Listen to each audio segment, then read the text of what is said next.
ঘরে অবস্থিত যুবতী রূপসীর কামার্থ ভাবভঙ্গি ও অশ্লীল আচরণে অনুকূলচন্দ্র অত্যন্ত ব্যতীত ও নিতান্তই বিস্মিত হলেন। অন্তরাত্মা হাহাকার করে উঠল।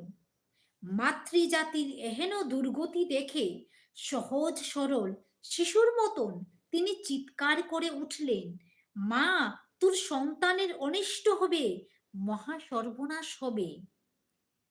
মা হয়েও তুই নিজের চোখে এই দুর্গতি দেখবি? এই রকম ভাবে মা মা বলতে বলতে তিনি প্রায় সংজ্ঞাহীন হয়ে পড়লেন। বেশ্যাটি হতভম্ব হয়ে গেল। জীবনে প্রথমবার শিশুর কণ্ঠসম সহজ সরল ও করুণ মা সম্বোধনে তার মাতৃ হৃদয় বাৎসল্য ভাবে ভরপুর হয়ে উঠল।